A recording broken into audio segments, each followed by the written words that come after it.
This is Jason at Volco Auto Supply in Lawrenceburg. For over 90 years, Volco has been a family-owned company. We're proud of our past and excited about our future. We're open to the public for wholesale and retail trade. We carry product lines such as Milwaukee Tools, Lucas Oil, and Malco products. We carry all major brands of lubricants like Shell Rotella, Haviland, Castrol GTX, Mystic, Motorcraft, Valvoline, Kindle, and Mobil. We here at Volco offer a complete line of car detailing supplies, shop supplies, tire repair products, and lawnmower supplies. Check us out online at VolcoAutosupply.com or at 416 Buffalo Road here in Lawrenceburg. Truett's Garage Doors in Leoma, Tennessee is your one-stop for new garage door installations for all commercial and residential buildings, plus they offer full service on all existing doors. Need a new garage door opener? Truett's Garage Doors has you covered. As an AMAR Gold and LiftMaster dealer, Truett's Garage Doors offers the best pricing anywhere in the area.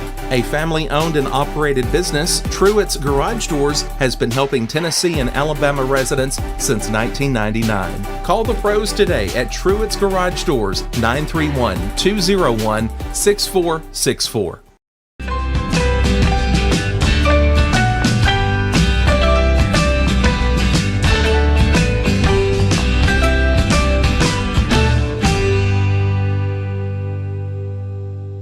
Whether you're shopping in Lawrenceburg, Loretto, Summertown, or Mount Pleasant, Tegan's Food Stores has you covered with the best quality food at the best prices. From Cash Saver to Superama and CB Foods, stop by your neighborhood Tegan's Food Store today. If you want the best clean and wash experience, you need to catch the happy wave at Tidal Wave Auto Spa. Don't settle for streaks, dirt residue, water spots, and weak vacuums that you can get at just any car wash.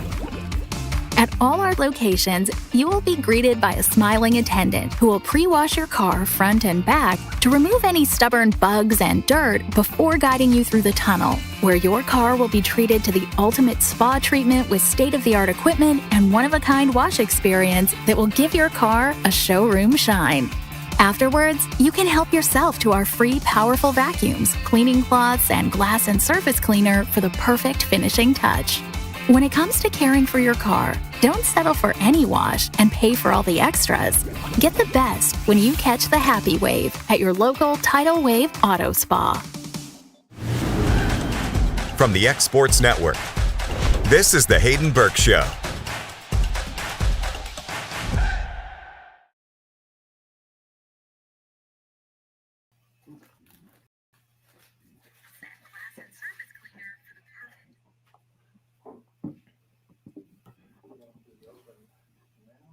All right, stand by.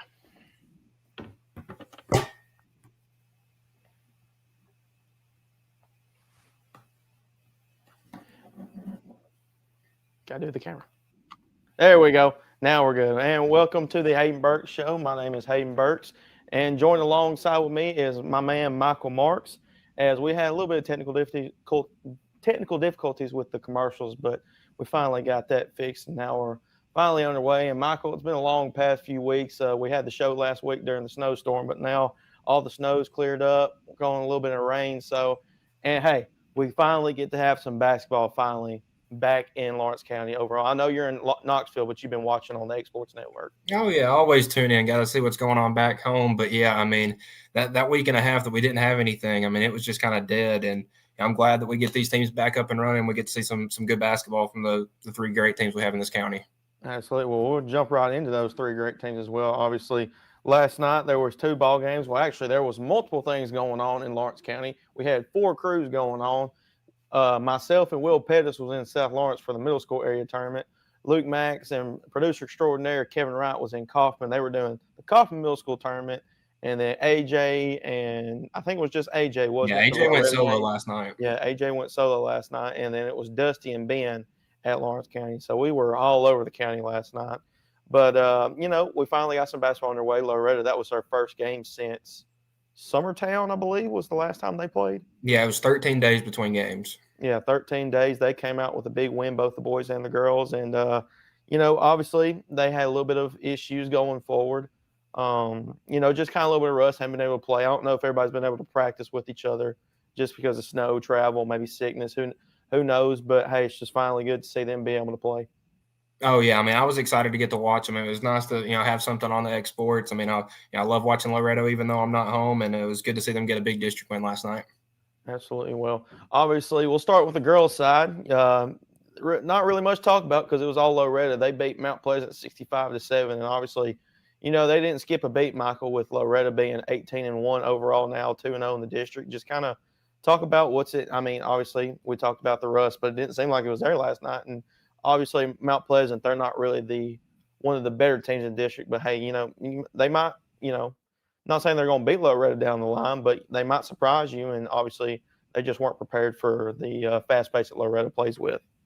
Yeah, Mount Pleasant, they haven't played in a while, and the Lady Mustangs come out with a big win, 65-7. I mean, Allie Weathers, 20 points, 12 rebounds. I mean, it's hard to beat that. You have Sophie Weathers with 8 points and 9 boards. I mean, Loretta did a really good job crashing the boards last night, and only giving up 7 points in a game where you had some of those end of the bench players playing most of the second half. I mean, it just shows how deep this team really is. Yeah, exactly. Especially getting those players that don't really play throughout the season, but getting some minutes like that against a district opponent kind of gives you the environment feel of it, what they're expecting down the road when they become sophomores, juniors, and even into their senior years. So that's good to get them into the game. And so Loretta, with that, they were supposed to play. Well, we found this out Wednesday night that we didn't even know they were going to play on Thursday. Do you know when that game was scheduled, Michael? Was it like scheduled Wednesday night?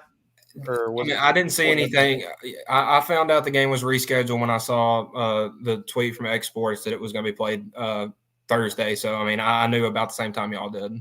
There you go. So we're about to start a live show, and then we got a text from, I think it was, I'm not exactly sure, but I think Cam was also in that text, and he was telling us, he was like, so who's going to be covering the Loretta game? So we were expecting to be at 3 places, and now we ended up being at 4. So that was it was a little bit of the issue, kind of getting everybody where they need to be, make sure to cover everybody. But hey, we were able to get the job done there. But looking at tonight, not tonight, but also we'll talk about the boys last night as well. The Loretta Mustangs beat Mount Pleasant. I believe they beat them 58-44 was the final score, Michael. Yep, 58-44. I mean, yeah. So another big win. It was pretty close in the first half. Mount Pleasant was up at one point, I believe, 12-8 at one, 12-7, 12-8 at one point in the first quarter. And then, Loretta kind of got their feet under them. I think that was a little bit, we talked about the rust, not being able to play with each other for a long time. That might have been what that was. But, hey, I mean, after that, once the second quarter, they kind of figured it out, went in halftime in the third quarter. Loretta just took off and never looked back. Yeah, I mean, Mount Pleasant's always an extremely athletic team. And, a team like that I would compare them to is kind of the Moore County team that Loretta saw earlier in the year, running up and down the court. And it's extremely tough to guard. And especially when you haven't played in, almost 2 weeks, it can definitely be a difficult trap game almost, so to speak. But, I mean, they did a tremendous job bouncing back in the second half. And they were missing Corbin Reynolds. AJ said on the stream last night out with a hand injury. But, you got 19 points from Mason Tidwell and, 16 points from Clint Seymour, 8 from Jackson Robertson, 9 from Case and Bowie. So, I mean, your guys are still filling in, making up for those points that you're missing. And definitely the defense that Corbin brings to the team. Yeah, absolutely. Especially you talked about the defense as well, but obviously offense. When somebody goes down, it's next man up mentality. But obviously, you also got the guys that are going to have to step up that usually maybe score maybe like 13 to 12 points, like Mason Tidwell. He had 19 a big game, 20, capable of getting 20. But, I'm not sure what he's averaging, Michael. Was it like 12, 13, 14, something like that? I would say he might be up closer to the 14, 15 range, honestly. 15, I mean, he's been a tremendous scorer. Yeah, getting those extra 4 to 5 points means something, especially maybe from the free throw line. Those are huge, especially coming down to the end of the wire game. But that was the win last night. So with those 2 wins, Loretta, the girls are 18-1 now, 2-0 in the district, and the Mustangs are 13-5, 2-0 in the district. They're going to take on Lewis County, both the Lady Panthers and the Panthers. That is also a district game. So, Michael, what are you expecting for tonight? Obviously, they've got 1 game under the belt. They played at the barn, the big barn. Is that what they're calling? New barn, big barn? I think it's the big barn. We can go with big barn. Yeah, I guess we're going to go with big barn. But they played at the big barn last night, and it's first time since maybe a month since they've been on the road. They're going to be traveling to Lewis County tonight. Yeah, I mean, going on the road is never easy. Lewis County, it's, about an hour drive to Homewald. So, the travel's got to come into effect. And then the fact that, first you haven't played in 2 weeks, and now you're playing district games on back-to-back nights. the Lady Panthers and Panthers records aren't the most impressive, 5-10 and 5-11, but you can't take these district games lightly. I mean, every one of them really means a lot. And the Mustangs and Lady Mustangs come out with some aggression and show that they're ready to go. I think we're going to be in for a good matchup tonight. Absolutely. Well, I mean, it's going to be a good matchup for both teams. Obviously, I'm not really sure about Lewis County. I mean, both the Lady Panthers, they're 5-10 overall, 1-0 in the district, but their district win was against a Mount Pleasant team. So, I mean, we've all talked about when we kind of know from the girls' side, it's going to be more than likely Loretta and Summertown at the top, and they're going to have Lewis County and Mount Pleasant at the bottom. So, more than likely, Summertown and Loretta will be going back and forth throughout this regular season, and they'll see each other more than likely in district championships. So, but I mean, hey, you never know. Lewis County, they might come out. They're going to be at home. I don't know who they played in the past. I mean, obviously, district with Mount Pleasant, so they're 1-0. They might catch on fire whenever they're at their home court tonight. Yeah, I mean, home court advantage plays a huge role. I mean, we've seen the Mustangs and Lady Mustangs both look tremendous at home this year. And home court advantage plays a huge role because that's the gym you practice in every day. That's the rims you're used to playing with. You go on the road, it can definitely switch some things up. But Quint Seymour actually for the Mustangs had his the best game of his career prior to that 33-point outing he had earlier this year was a game against Lewis County. So I guess he's familiar with that gym. Yeah, I think everybody's familiar with Lewis County. Obviously, they're not a in-county rival, but they're a district rival as well. I'm not exactly sure what district they were in. Were they in the same district as Loretta last year, Michael? I'm not Yes. Lewis County has been in the district. Then there you go. That's probably a rivalry. I think this is the fourth year of Loretta and Lewis being in the same district. Yeah. So, I mean, obviously, it's definitely a game that in the past really didn't mean as much, but now within these past 4 years of them being in the district, it's a rivalry game. So both teams are looking to jump out at that. Well, take a look at the Mustangs and the Panthers side of it. The Panthers also, they're 5-11 overall, 0-1. They lost to Mount Pleasant. And obviously, from last night, Mount Pleasant isn't a bad team. They could sneak up on a team like Loretta and Summertown. Yeah, I mean, and with how athletic they are, they're a kind of team that if you find them on a night where they're not missing shots, you are liable to get beat. And they're good at getting up and down the court. So, I don't really know how to judge Lewis County based off that loss because, that's a loss to a very good team. But, the Mustangs going in 2-0 in district play, looking to go 3-0 and have one win against each team in their district. Yeah, absolutely. So it's going to be a good matchup for both Loretta. Excited for those games as they take on Lewis County at Lewis County tonight. So that'll be on the Exports Network. I believe, Kevin, you'll be there for that one. Kevin's going to go down there to call those. Well, he's not going to call. He's going to produce those games. I'm not exactly sure who's calling. It'll probably be Cam, I'm assuming. So Cam Mastery calling that one. So take a look at the Wildcats and the Lady Cats of Lawrence County as they have played 2 games this week. They played on Monday night. That was a makeup game for Murfreesboro Central Magnet. That was the game they played. They came away. The Lady Cats came away with a 60-54 win. As Murfreesboro Central Magnet, they're a pretty good team. I believe they beat Summertown earlier this year too. Is that correct, Michael? Yep, I believe Summertown's boys won the game and Summertown's girls dropped it, or it may have been flipped.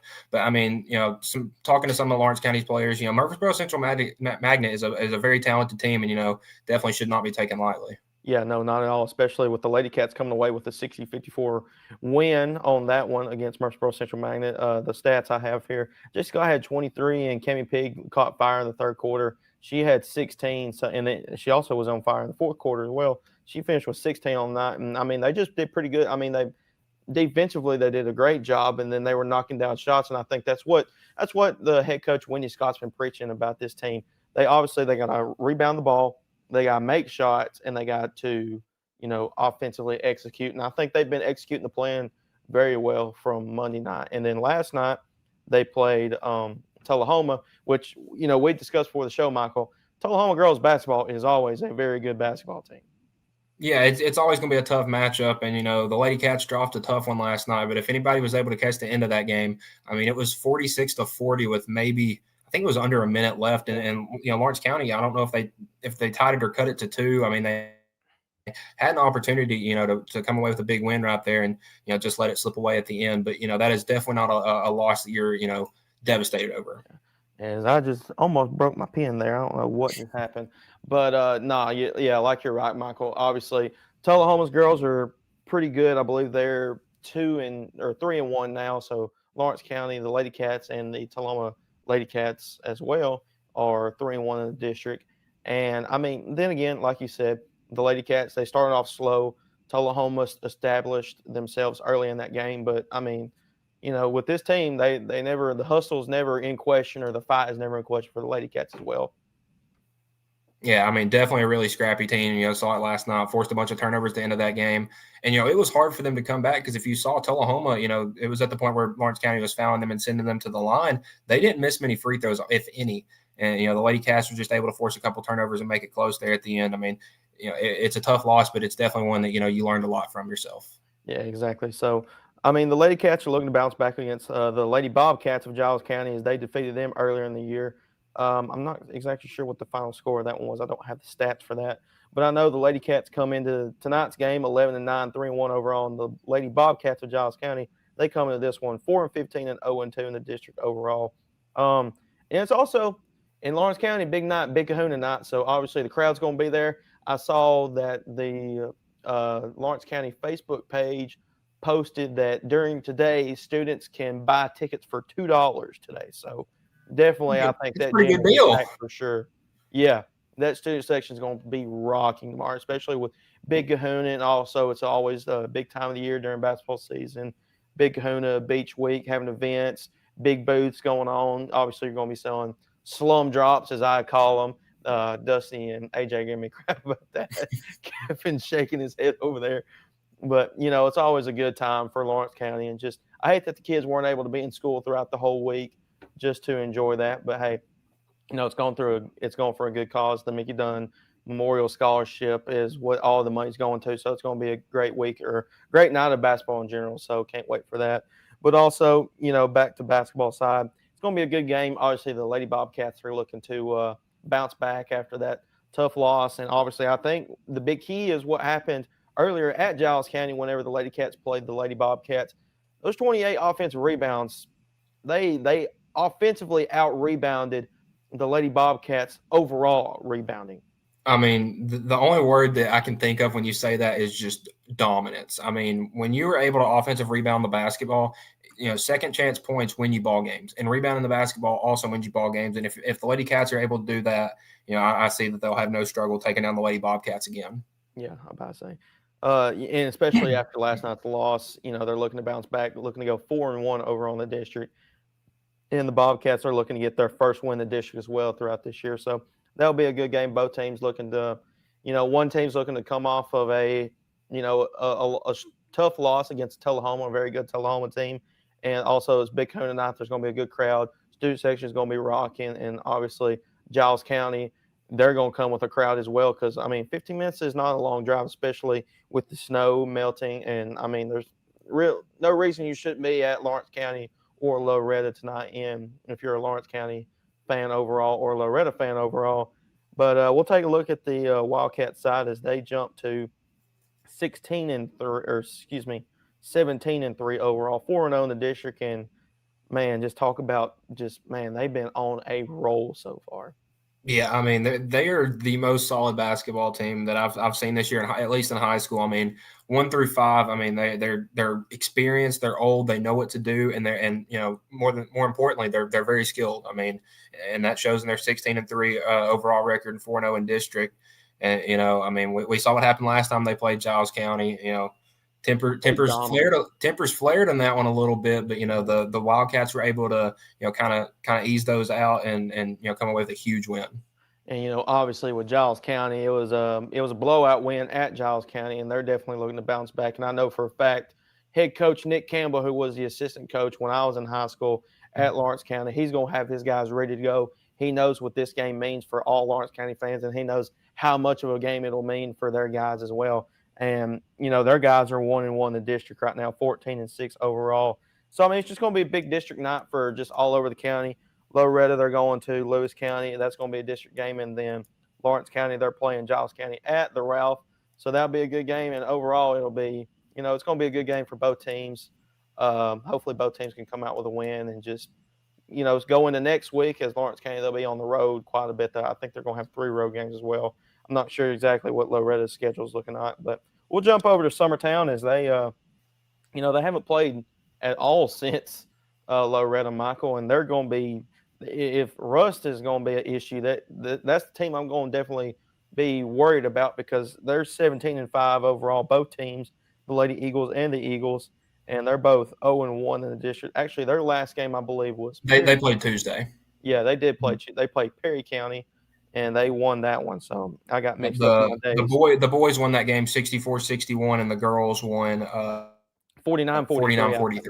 Yeah, and I mean it was a close game because I mean Perry County's not one of those dominant teams that you think, but it's not really a rivalry, but it's kind of a high. Well, it's an old district rivalry, yeah, so anytime Perry County gets to see Summertown again, it kind of brings up because it was at Perry County, so anytime Perry County can bring Summertown in and try to give them a ball game, I mean that was always a tough game, when I was in high school when they were in our district. Yeah, and I mean like the Lady Eagles, they got off to a hot start and they couldn't really get anything. Well, not the Lady Eagles, the Lady Vikings. They couldn't really go get anything going for them in the first quarter and the second quarter, and then they kind of went on the run. And the Lady Eagles couldn't really find an answer, but they were able to escape with a win there.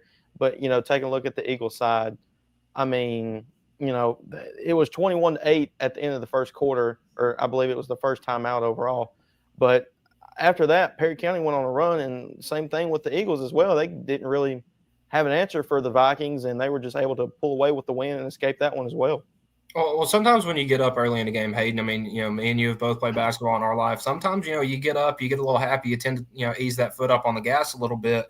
And, a team like Perry County, as scrappy as they are, as soon as you lift your foot up, they're going to floor their pedal and they'll bring it at you. And, they gave Summertown almost gave them a run for their money right there last night or Tuesday night, pardon. Yeah, absolutely. So it's been a long past week for everybody. It's been a long week for us here on the Sports Network, having to cover high school sports and then middle school sports as well with the area tournament.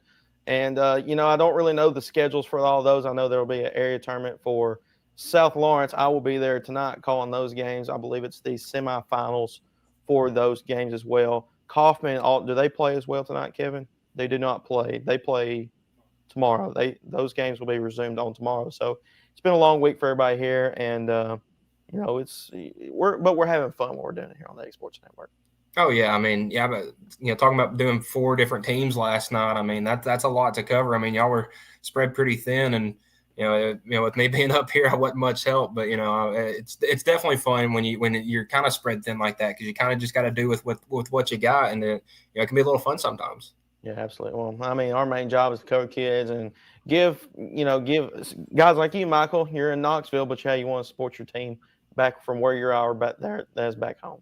Mm-hmm. Yeah, I mean, and that's what I've loved about the Exports Network. Even before I was working with y'all, if that was a Friday night in Knoxville and it's football season, I'm going to turn on the Mustangs and watch them. And same thing with basketball and baseball. If I'm not The Summit of Lawrenceburg is the premier senior and assisted living community in the region. The Summit makes it home for you or your loved one with diverse suites that welcome and encourage community, plus gathering spaces, neighborhoods, daily activities, and a wonderful staff that supports you every day. Hi, I'm Tara Blue. I'm the new director of the Summit, and we would like to invite you and your family to come and tour our facility. We would love to see you here.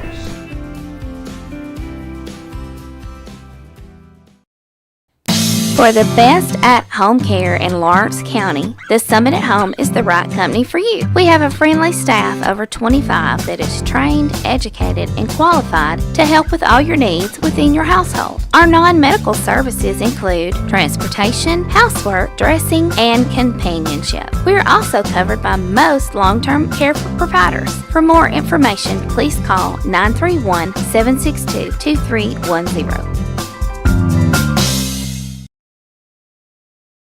The Hidden Garden, located just off the square in downtown Lawrenceburg, is your hometown oasis for massage, aesthetics, full hair and nail services, and body waxing. Gift certificates are available, and be sure to follow them on Facebook for their specials. The Hidden Garden, your peace, your place. 222 Pulaski Street, Lawrenceburg, Tennessee, or phone 931-762-9799. Tennessee Flight Training. We are training the next generation of pilots. Come and see why Tennessee Flight Training is the best way to learn to fly. Tennessee Flight Training. The skies are calling. If there ever was such a thing as a company that could do almost anything, well, Tennessee Properties is it.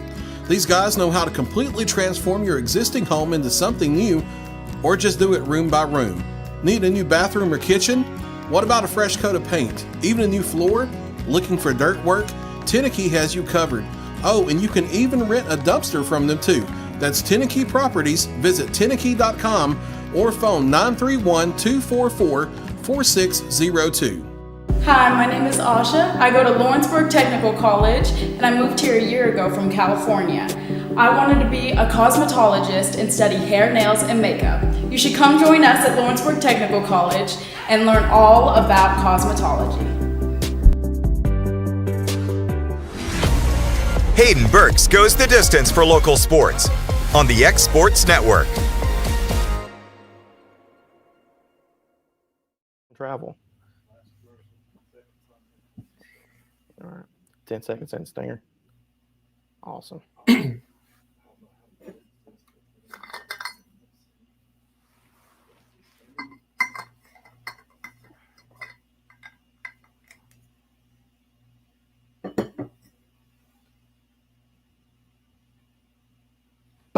There we go.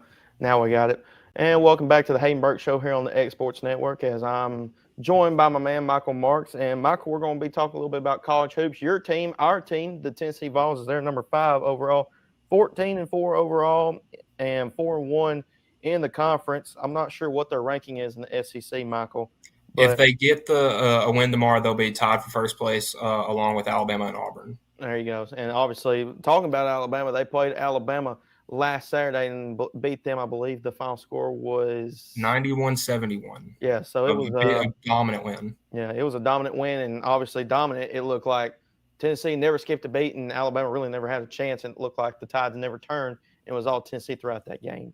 Yeah, I mean, a huge win for the Vols. You know, Alabama wasn't ranked coming in. Tennessee was number 6, but that doesn't tell the whole story. I mean, Alabama had an incredibly difficult schedule. I think probably the only schedule, non-conference that was tougher than Tennessee's was Alabama. I mean, they had a ton of good teams, so their record is not one that would be ranked in the top 25, but they're definitely a very good team if you've watched them play. I mean, they got a big win. I believe it was Wednesday night one against Auburn. So, a very good team, but, Tennessee just shot the lights out. I mean, 48% from the field, 36% from three, forced 22 Alabama turnovers. I mean, they actually were out-rebounded, which, doesn't happen a lot for Tennessee. But, I mean, we're talking about, the leading scorer. I mean, Dalton Knecht with 25 and, probably one of the most entertaining players in college basketball. I mean, if you haven't watched him, you definitely need to. Jonas Adu with 19 points, 4 boards, and a couple of blocks.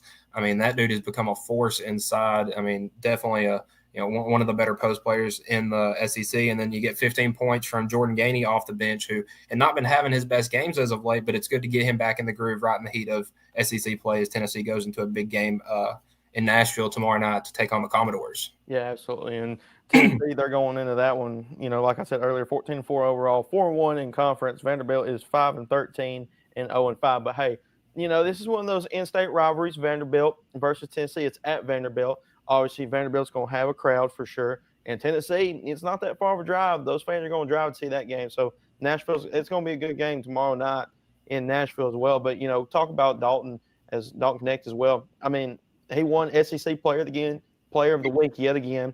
I believe he's averaging the past 3 or 4 games, Michael? 34? I think it's 32. 32 points per game. So I mean, he scored 64 points each of the last 2 weeks, and actually this last week, the first week he had the big games against Mississippi State and Georgia. He was co-player of the week with Muscle Shoals High School former player Mark Sears who's at Alabama now. Yeah, he's at Alabama. And was the sole player of the week this past week, and won Naismith National Player of the Week with the big games against Florida and Alabama.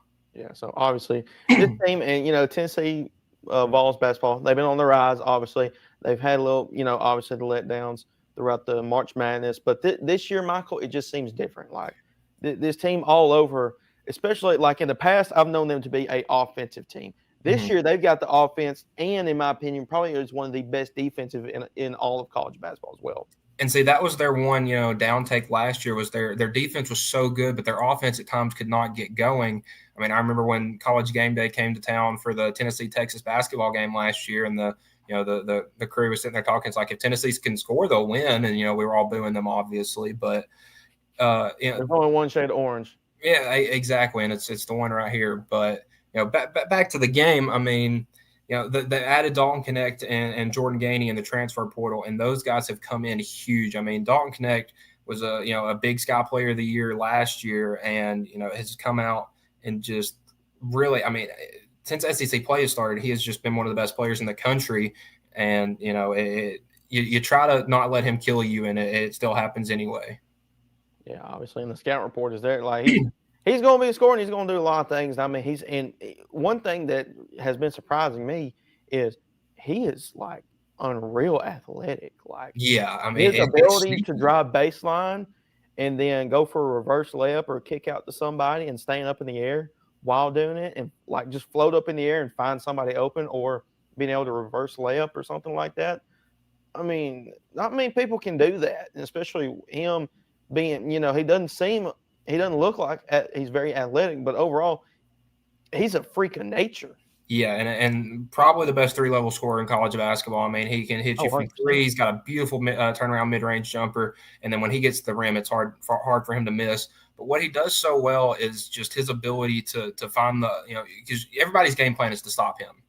But his ability to find that soft spot in the defense and just get open and take good shots has really turned this Tennessee team from a more defensive heavy team to now they got the defense, but they're also going to put up 85 points on you. So good luck. Yeah, absolutely. Especially, and there's been a few games that they lost. I always say that they lost to Kansas and Purdue earlier this year. Is that correct, Michael? In that little classic tournament they played in, their only SEC loss was against Mississippi State a few weeks ago at Mississippi State. But then again, going to that game, Tennessee was down, 21 at one point? It was up there close to 20. Yeah, 21 points. And they came back and they actually tied the game.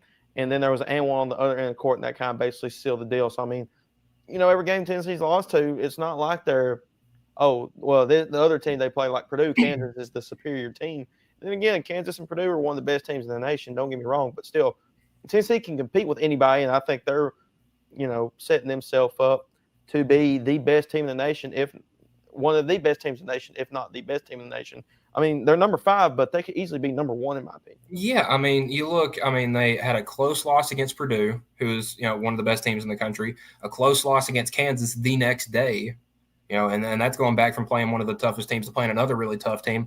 And then after you get back from Hawaii, you go to Chapel Hill and play North Carolina, who was, I believe, 17 or 18th in the country at that time. But that is one of the toughest places in the world to play in. And they are probably the hottest team in the country right now. I mean, absolutely. Armando Bacot, RJ Davis, and the new guys they've brought in. I mean, Hubert Davis has done a tremendous job with that team, and they are tough to play. And, Mississippi State, that's a tough place to play, man. I mean, it feels like every time Tennessee goes down there, it's going to be a battle. It doesn't matter how good either team is. It's going to be a battle. And, Mississippi State got the upper hand in that last one. But, Tennessee on a 3-game win streak, looking to go into Nashville and, try to steal one from the Commodores, because, Vandy's 0-5 in SEC play. But, if anybody knows, I mean, in 2019, when Tennessee had just become number 1 ranked in the country, they went to go play a Vanderbilt team in Memorial Gymnasium who was 0-5 in SEC play and had to come back and win in overtime and got that big 43-point game from Grant Williams. Yeah, absolutely. So, I mean, it's like we said earlier, in-state rivalry. You never know. Even though it says on their record they're 5-13, 0-5 in the SEC, they could upset Tennessee. So you never know when it comes to college basketball. So switching over to professional side in the NBA, obviously, Michael, AJ, Dusty, and I, we kind of talked about, we really haven't been watching much of the NBA.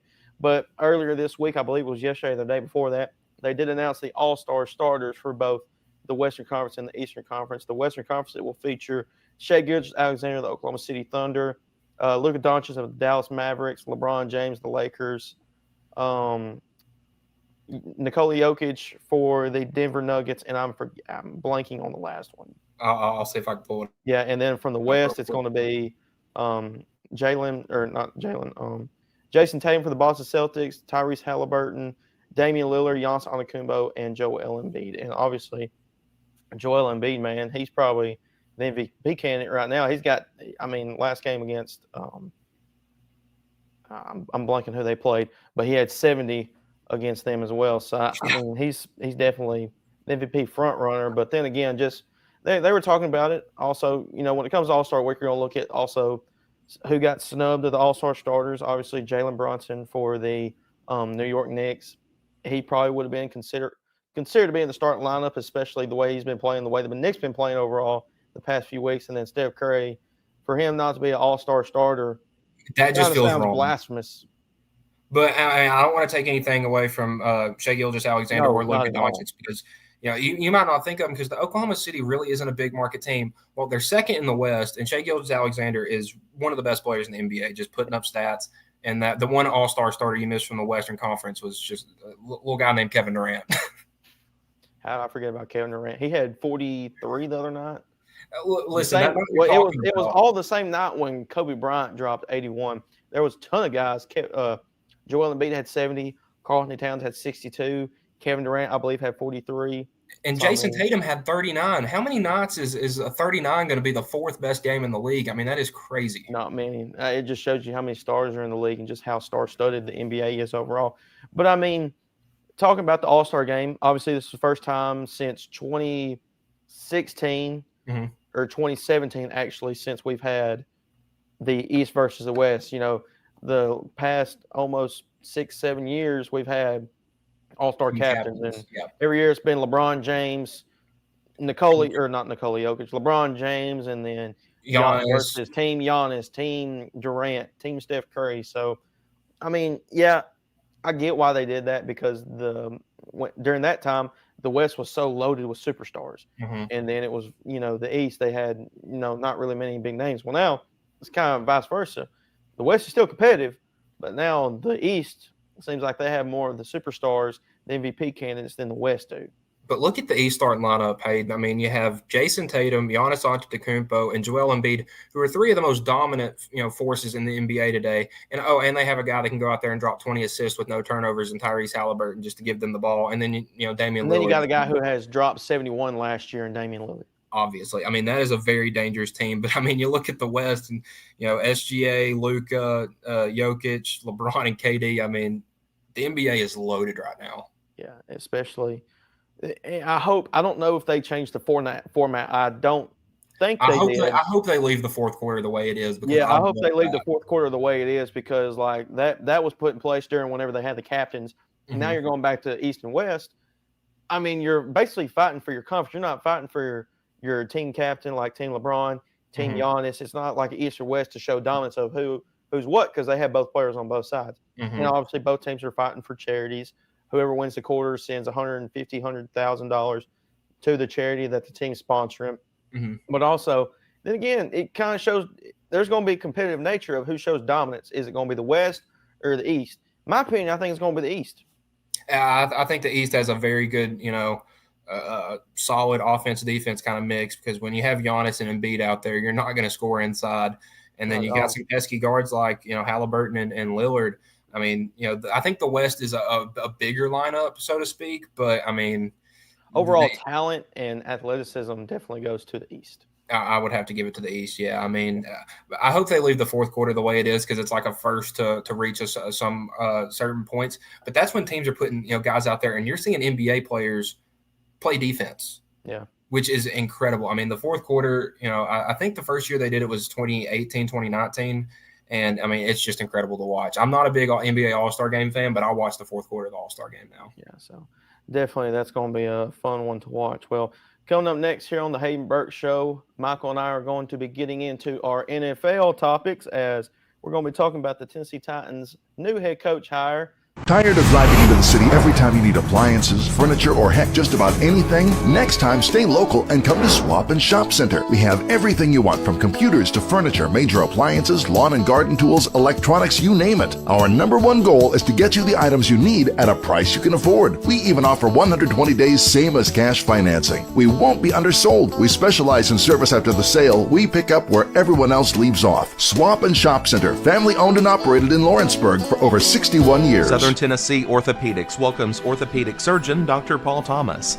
Count on Dr. Paul Thomas, podiatrist Dr. James Barksdale, and nurse practitioner Doug Iad at Southern Tennessee Orthopedics to keep your life in motion. Injuries and foot pain can rob you of the activities you enjoy most. So our team is here, close to home, to address the pain and to get you moving again. Southern Tennessee Orthopedics, from the routine to the unforeseen. Story and Lee, the Tennessee Valley's most dynamic furniture store, featuring our Made in America galleries with solid wood dining and bedrooms, leather furniture, mattresses, and so much more. You want it? We've got it. With our 3 acres of showroom and our huge warehouse, we're sure to have exactly what you want. And it's all ready to be delivered to your home absolutely free. Just try that anywhere else. We are Story and Lee. Southern Craft Manufacturing is dedicated to creating the finest quality and greatest value products in the death care industry. Southern Craft has perfected blending old world craftsmanship with modern manufacturing technologies to create a full line of steel, wood, and corrugated caskets. Family owned and operated for over 30 years, Southern Craft is now looking to hire local and regional truck drivers, welders, and production workers, each with great starting pay and a benefits package. For more information, visit southerncraftmfg.com. Are you tired of missing out on family life just to be treated like another truck number? Since 1986, Southeast Cares has been a family-operated business based in Lawrenceburg, Tennessee. Being family-owned ourselves, we understand the importance of family, which is why we value it above all else. With our large number of dedicated lanes and our friendly staff, we are able to evenly divide your home time with the amount of time you spend on the road. We offer multiple benefits with large company pay. Hayden Burks goes the distance for local sports on the X Sports Network.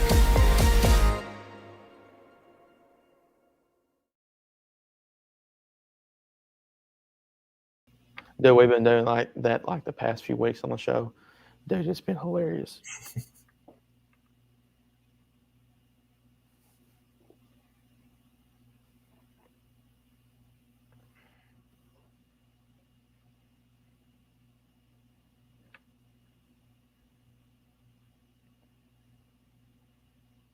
Bam. All right, and welcome back to the Hayden Burks Show here on the X Sports Network. We're still fighting through some technical difficulties when it comes to the stream. Obviously, we've gotten a new streaming format, and we're still trying to get some kinks out of it, Michael. But hey, we're going to make it work, and we're going to get through this show. And obviously, in the past will be better. So, I do want to apologize for that. But we're going to jump into now our football segment, as we're going to jump right into Michael. Tennessee Titans have now found their new head coach in Brian Callahan, former Bengals offensive coordinator. What do you think about the hire? I mean, I love it, honestly. I mean, we weren't sure who really they were going to get. And, Brian Callahan's name popped up and, is the guy they got. And you know what?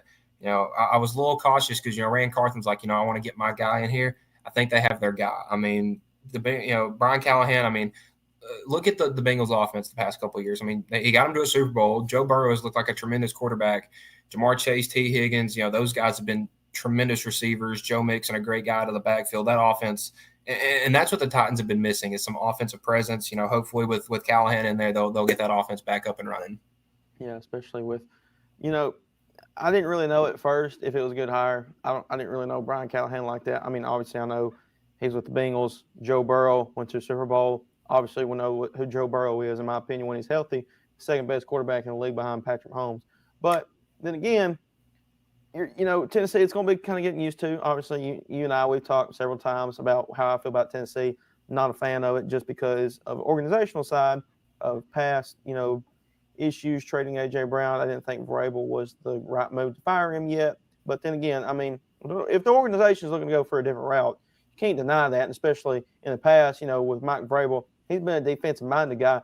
Now it's like they're changing the culture, changing how they are. They're going to be going to more into the offensive side of it. And, I mean, Brian Callahan, Joe Burrow, obviously looking to develop Will Levis. And then I'm also reading some articles about some rumors about how Vrabel still wanted to ride with Ryan Tannehill.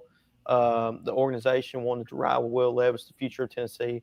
Mike Vrabel really wasn't a part of that. So, obviously they didn't want to get behind on the coaching search, but then again, there might have been an issue within the head coach and the GM of who they wanted to go with as quarterback. But obviously, they got the new head coach, and, Brian, like I said, Brian Callahan, I don't really know much, but from rumors, in the past, it's been, okay, well, obviously you got the two defensive and the offensive coordinators of Detroit looking to get an interview for Tennessee, and also you got the offensive coordinator Slovic from Houston, who developed C.J. Stroud into more likely, if not, should be the unanimous offensive rookie of the year in the NFL. So I don't really know how to feel about it.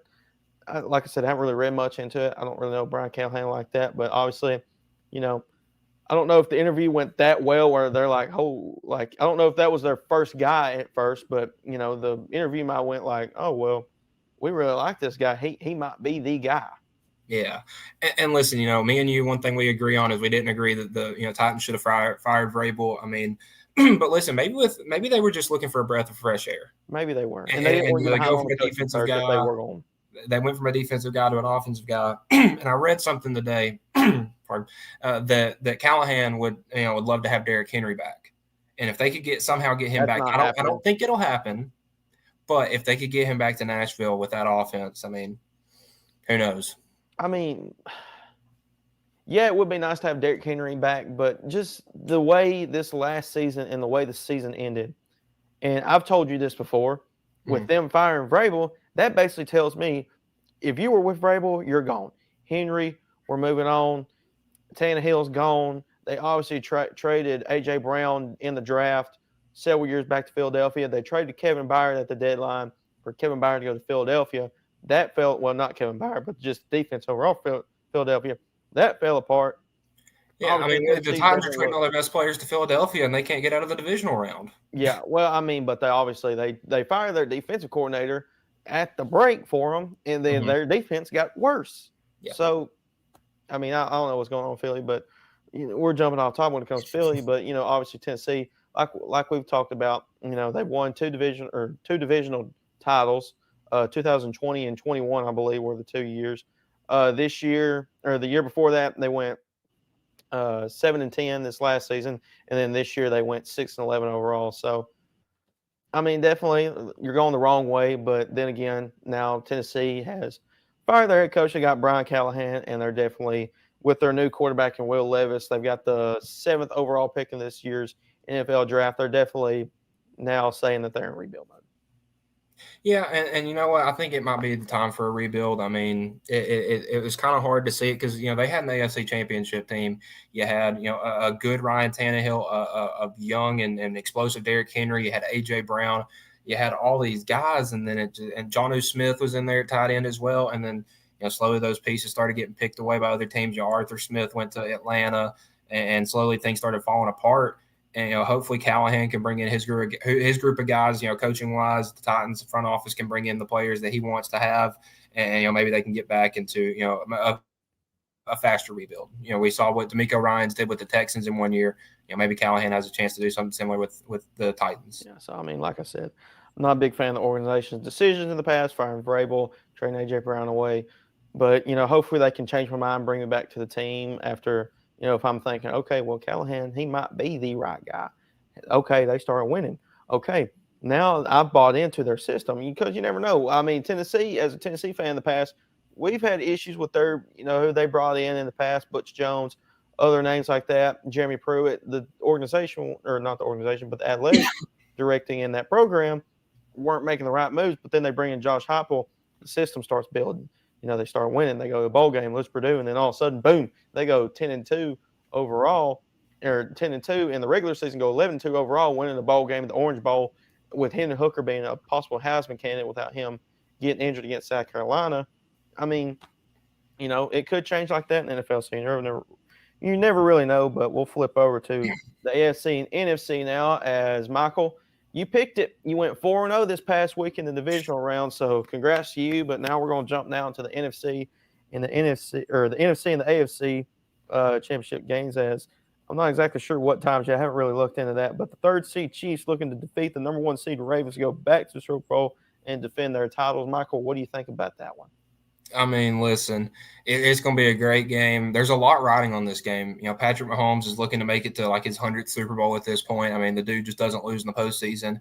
And Lamar Jackson, everybody was kind of giving him the Dak Prescott treatment. It's like, oh, can he win this game against Houston? Goes out there, dominates them in the 4th quarter, and Lamar looked fantastic, had a great game passing. Also was their leading rusher, had over 100 rushing yards and I believe multiple rushing touchdowns. This game means a lot to Baltimore. It's in Baltimore, and that team is going to be ready. And that defense is tough, man. If Mahomes is able to have a good game against him, more power to him. Let the Chiefs go back to the Super Bowl. Yeah, absolutely. I think this isn't really a legacy game for Mahomes because we know what he's done, but I think it rides more on Lamar. And, AJ, Dusty, and I, we all talked about it on Wednesday night during the live show. I think this is Lamar's time. I really do, in my opinion. I picked the Chiefs and the 49ers in our preseason at Lawrence County at the Jamboree. We had our Super Bowl picks. I picked Kansas City and 49ers to be in the Super Bowl that year. But then again, you never really know. It's going to be in Baltimore. That crowd's going to be loud. That place is going to be jumping. They're the first seed. That's a tough place to play. Yeah, first time since 2021 whenever they played Tennessee. They were the first seed. They got beat, though. And finally, I think, not saying that Lamar's got that monkey off his back where, okay, I can't win the first round. Well, you got past first round. Now it's time to win the AFC Championship and get the Super Bowl because you're more than likely going to be a two-time MVP after this season.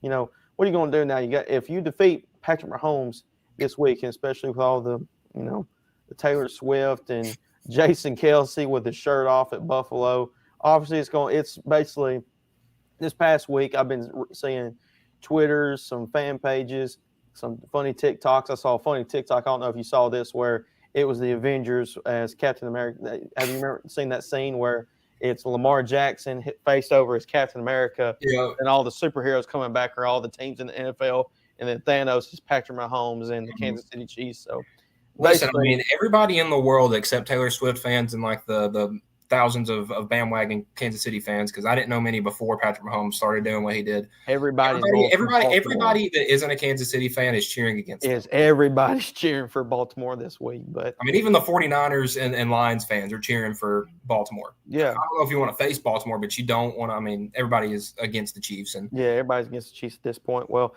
obviously we'll flip over to the NFC side as the number 3 seed Lions defeated the Tampa Bay Buccaneers in the divisional round, and the 49ers defeated the Packers. So the Lions will go to the 49ers and try to reach the first Super Bowl in their franchise history. So, Michael, we talked about that Dan Campbell effect, man. That Dan Campbell train, man. I'm riding it till it's off the rails. And you know what?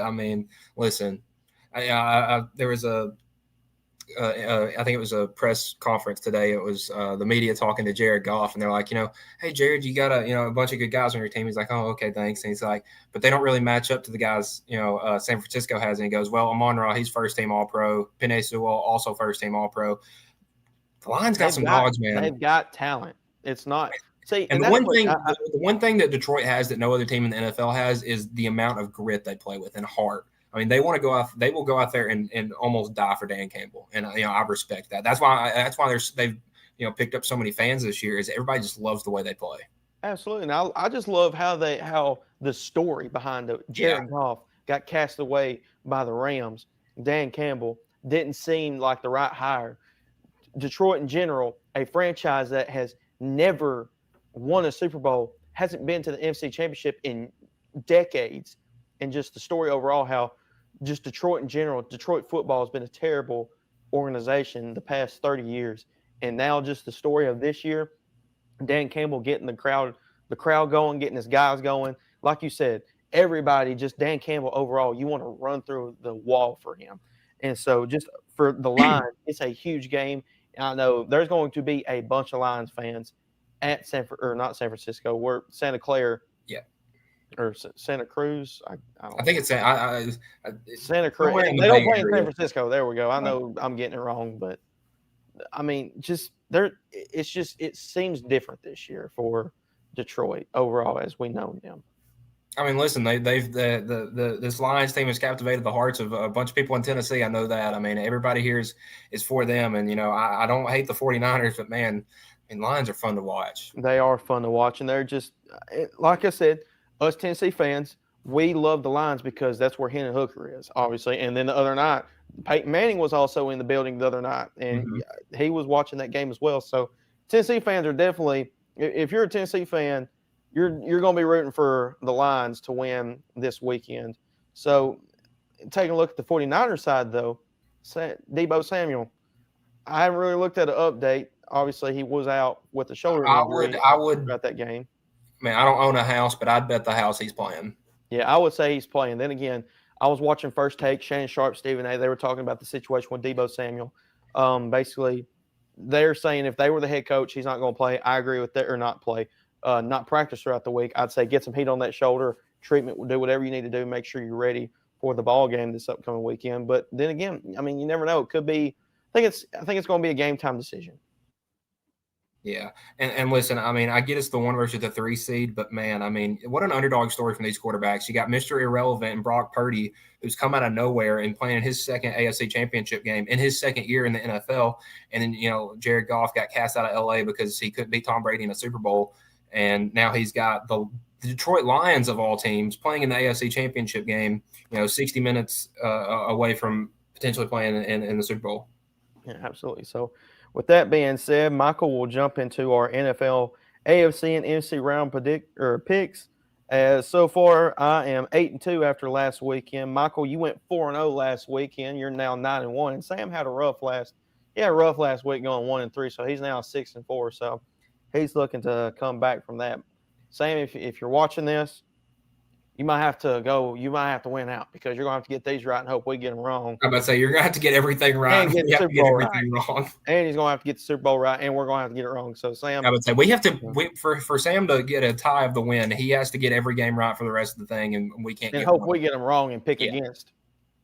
So, at that point, we might as well give him a participation ribbon. We appreciate you playing, Sam, but I think it's over, buddy. Hey, you know what? I hate to say it, but somebody's got to come in last place. I mean, somebody's got to come in last place. I'm just glad it's not me. I have terrible luck with picking games, but the fact that I'm 9-1, I'm just going to go ahead and knock on some wood here on my desk and just pray it keeps going. I mean, he could do, but he could beat us in the March Madness thing. You never know whenever it comes to that. I mean, we had my bracket will be busted after the first game. I mean, let's just go ahead and put it out. Everybody's bracket was busted last year when Purdue lost to that one. I can't even remember who the school was. FDU, baby. FDU. I can't remember what the name was, but who knows? Anyways, we'll jump into the picks. Third seed Chiefs play at the first seed Baltimore Ravens. That place is going to be rocking for sure. Kansas City versus everybody. Michael, who are you taking? I'm taking everybody. Taking everybody. Give me the Ravens. Taking the Ravens. I like that too. I mean, obviously, we talked about this is not really a legacy game for Patrick Mahomes. Lamar Jackson, he's got the weight of the world on his shoulders with that. He's got everything riding. Can you beat Patrick Mahomes? Patrick Mahomes, obviously, and some people saying that, Mad Dog was saying that he's already the GOAT. I don't know about that yet, but that is a push. But he's got the numbers to be the GOAT right now, the way he's trending. And if he wins a few more MVPs and Super Bowls, he might surpass Tom Brady as the GOAT. But then again, the crazy thing about Mahomes is he's, I don't know, 6th, 7th year in the league, maybe. He's already 9th all time in playoff passing yards. And he's ahead of, guys like, traditional non-good playoff performers like Dan Marino and Jim Kelly and guys like that. But, I mean, Mahomes is really cemented his name as a great quarterback. But, if he wants to consider himself the GOAT, he's going to have to, get 4 or 5 more rings and give Brady a call. Yeah, absolutely. Well, speaking of the GOAT, I ain't going. If he's the so-called GOAT, I ain't going with the GOAT this week. I ain't going with the GOAT. Give me the Ravens as well. I'm going to take Baltimore, even though I picked Kansas City to be in the Super Bowl jumping into this year. I think this is Lamar's. I talked about it. We talked about it before this segment. Dusty, AJ, and I talked about it on Wednesday night. We think this is Lamar's year to get over that hump there and get into the Super Bowl and try to go win it. Well, look at the stakes of this game. I mean, the Chiefs have been in the Super Bowl pretty much every year since Patrick Mahomes has been in the NFL, and the Ravens have, they haven't played in a Super Bowl since they won one with Joe Flacco back in 2013. The Harbaugh Bowl against the 49ers. Against the 49ers, and they have a lot riding on this. It's Lamar's legacy, that defense. It's at home. They're the 1 seed. I feel like the Ravens have so much more to lose that they're going to kind of play a little more, I guess you could say, inspired ball. Absolutely. So it's going to be a good game. That game. Do you know exactly what? I know it's going to be Saturday or Sunday. So I don't have. Both games are on Sunday. The Chiefs Ravens is 2 p.m. on CBS. And the Lions 49ers 5:30 on Fox. Yeah, well, speaking of the Lions, that's going to be the late game as number 3 seed Lions, the Detroit Lions, take on the 1st seed San Francisco 49ers.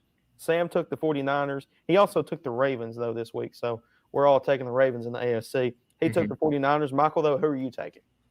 I want to pick the Lions so bad, but I mean, I just don't think they have what it takes to beat San Francisco. So give me the Niners. Let's see. It hurt my heart so much to say that, but I got to go with them. Are you one of those, Michael, that's saying they don't have enough to beat San Francisco? That's what Dusty and I was talking about on Wednesday night, dude. Like, we were saying that everybody's talking about, oh, well, if they have Deebo Samuel, they have no chance. And if they don't have Deebo Samuel, they probably still won't win. I mean, the way Detroit, they're going to play the way they want to play, and they're going to try to dictate the game the way they want to dictate the game. If they want to make it ugly, they're going to try to make it ugly. Obviously, they tried to put pressure on Baker Mayfield for Tampa Bay. That, it worked. Yeah, it worked.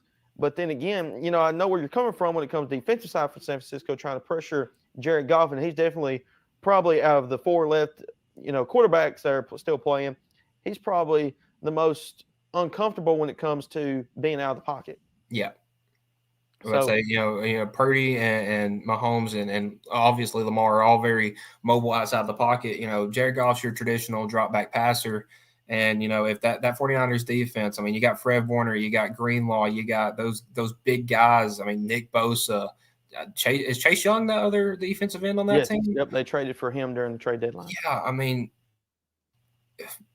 I feel like if the offensive line of Detroit doesn't come to play, Goff is going to be on the ground a lot. Yeah. And that's the only reason I picked the 49ers is their pass rush has just been so dominant this year, and the Lions don't have a very athletic quarterback. Yep. So, but then again, I told you I love the story. I'm a Tennessee fan. Hendon Hooker's there. I've been a big fan. I'm going to be cheering for Detroit. Don't get that wrong. Yeah, I'm cheering for Detroit, and I'm going to pick Detroit. Give me the Lions to go to the Super Bowl for the first time in franchise history. Y'all both picked Ravens and 49ers in the Super Bowl. I picked the 49ers and the Chiefs to be in the Super Bowl, but I'm going to go with the Ravens and the Lions. I'm going to change it up. I know y'all are going to give me crap about that, changing it up, but I don't care. I love Dan Campbell. I'll run through a wall for him. I love how the Lions played. They got Hendon Hooker. They got a bunch of good Alabama players like Jahmyr Gibbs, Williams, a few years ago. They got Jared Goff, Hutchinson. He's been a huge factor. As I don't know what is Kevin doing. He's trying to take a bug out, I guess. I don't know what he's doing over there. Anyways, but I'll give me the Lions, man. Hey, I respect it, and I'll be cheering for him Sunday night. It's just, with this 9-1 record on the line, I got to go with my safe picks. And there isn't a safe pick this week. I mean, safe picks, you got to do what you got to do. But hey, if you want to win, when it comes to world golf, you want to win, and you're going to have to take chances to do that. So, I mean, there's my chance, but At Smith Tax and Business Service, we offer many services. Along with personal income tax prep, we also offer tax preparation for corporations and partnerships. If you're a small business and looking for some extra help, give us a shout and we'll get you fixed up. Call Mary Beth Smith, Marion Matthews, Brooklyn Bates, or Michelle Staggs to find out how we can help you. Located at 208 Pulaski Street, phone 931-244-6633. Head on over to Shaw Southeast Distributing in Lawrenceburg to find everything you need for your home, business, or fundraiser. To make life easier, Shaw Southeast Distributing now accepts EBT cards. Have a concession stand, food truck, or just your kitchen at home? Leave it to Shaw to fill your shelves with ease. Shaw Southeast Distributing delivers. Family owned and operated. Phone 931-762-7760. Follow us on Facebook or visit us at 1603 Ripke Avenue in Lawrenceburg.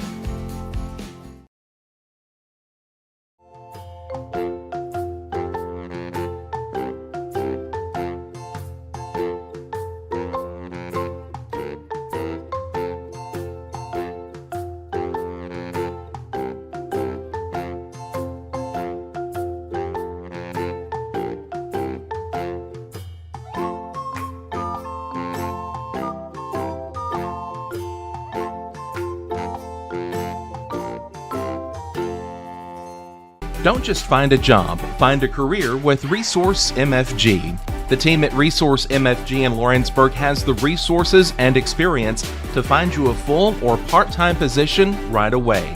Now recruiting for open positions in Lawrence, Giles, and Murray counties. Whether you're entering the workforce for the first time or looking to take your career to the next level, let your journey begin with Resource MFG. Located at 300 Ellingson Street in Lawrenceburg. Phone 931-570-2111 to jumpstart your career today. Rent-Right Equipment has all the tools you need to get the job done. From bobcats to trenchers to augers to lifts, we have a large variety of equipment for every project, big or small. Need a new mower? We have you covered there too. With great brands Hustler and Big Dog, Rent-Right is ready to serve all your equipment needs. Call today and reserve your equipment from Rent-Right Equipment in Lawrenceburg, Tennessee.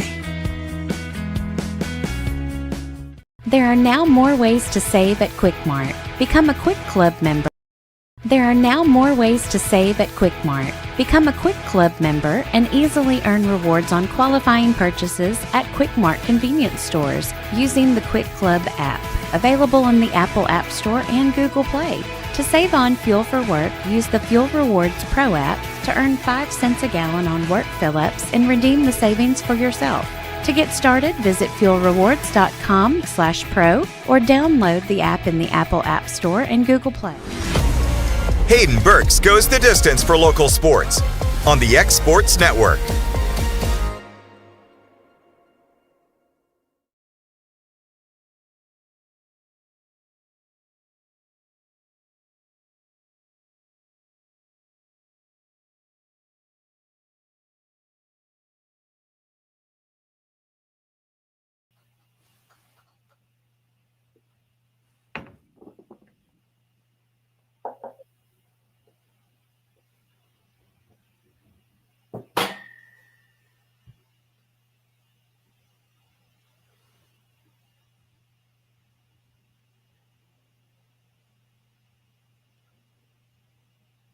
Ka-chow.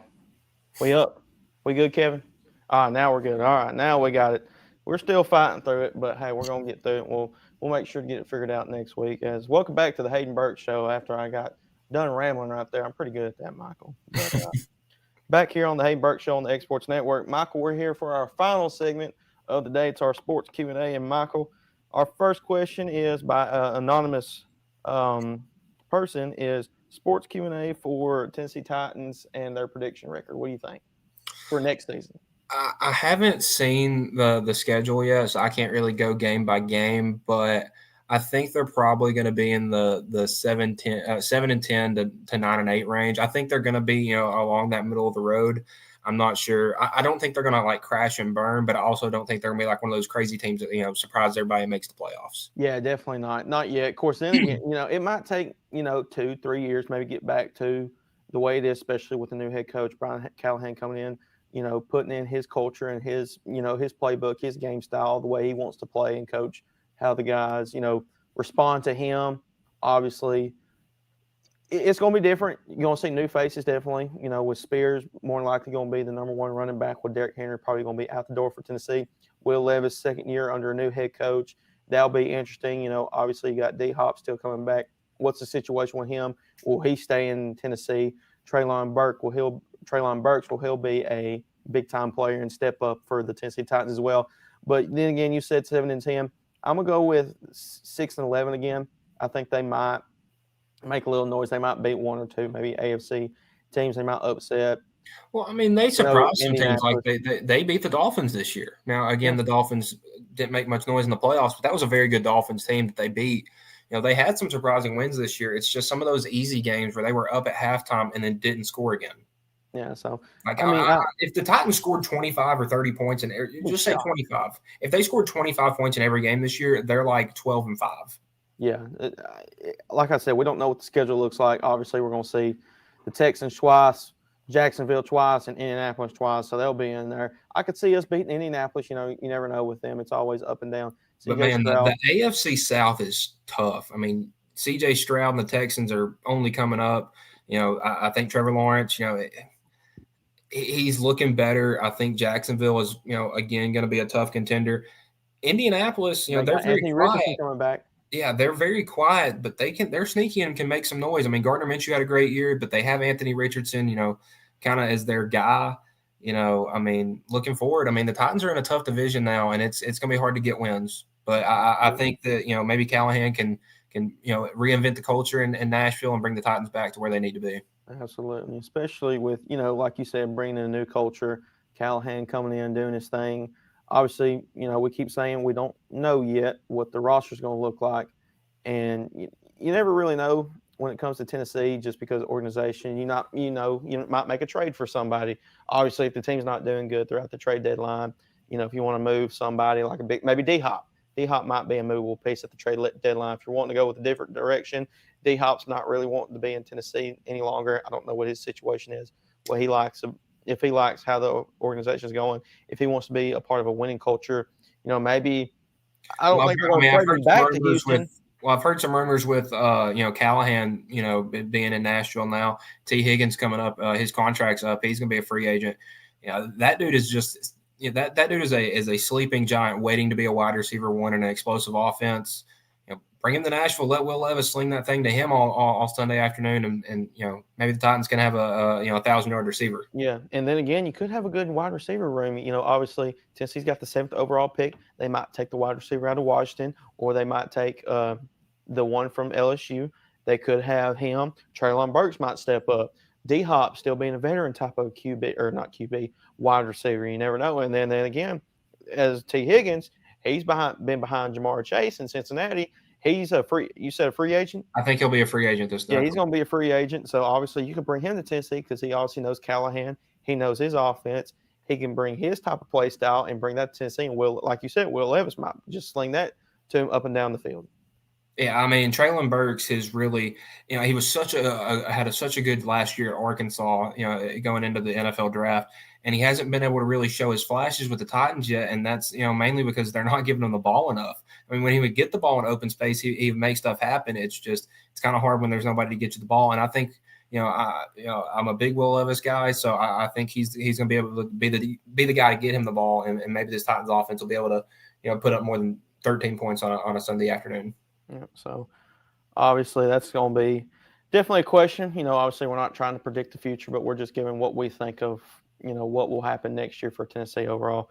But then again, we have another anonymous question. We'll go with predictions for Tennessee, or not Tennessee, us Tennessee fans rooting for Detroit. Michael, what do you think the final score for Detroit and San Francisco will be? Both teams have a really good defense, but I think offenses are going to shine in this game. I'm going to go with 31-26, San Francisco. 31-26, San Francisco. I think it'll be, honestly, a low-scoring game. I'm going to go different because, obviously, we know that San Francisco, they've been averaging throughout the year? 28? I think it's 29 points. 29 points a game. I think it'll be – I'm going to go with the final score to be 21-16 Detroit. Okay. So I'm gonna go different. I think it'll be – or excuse me, not 21-16, 21-17. There we go. We're going to keep that spread open. Because then again, I mean, dude, have you seen the bets on DraftKings and just FanDuel and all other sports betting, booking apps? Dude, you could pay out. Wow. Yeah. So, yeah. I mean, you need to go look at that for real because, I like to look at those. I'm not a betting man. I'll definitely take a look. I mean, it's always interesting. I'm not a betting man, but I like to see the odds of, things happening and people, how much people put in for that. But, I think the thing is I don't know what the spread is, but I think the spread is if you bet something amount, you could be getting up to $10,000 to $100,000. Bleacher Report's got it, 49ers -7.5. That's the one I saw. Yeah, that's the one I saw. They got 49ers negative. And over-under set at 51.5. So yeah, so I mean, I don't know. You never know with this thing. So it's definitely going to be a fun week of football, and just obviously Tennessee's going to be playing this upcoming weekend on Saturday for Vanderbilt. So a lot of sports going on. A lot going on in the sports world with local sports and professional sports and college sports. So we'll definitely be in tune for that this upcoming week. Well, that'll do it here on the Hayden Burks Show. Appreciate all y'all tuning in. Definitely going to be tonight busy. Michael, I know you got school, so I'm sure you'll be watching on the Exports Network. Loretta, they're going to be playing Lewis County at Lewis County night, so don't want to miss that. And then Lawrence County will be playing Giles County tonight at Lawrence County for the Big Kahuna game, and then Summertown will be playing tomorrow at Moore County. So, Michael, appreciate you coming on once again. Obviously, we've had some issues with technology today. But then again, we always say it's not an X Sports Network broadcast without any technical difficulties. Going the distance with local sports. This is the X Sports Network.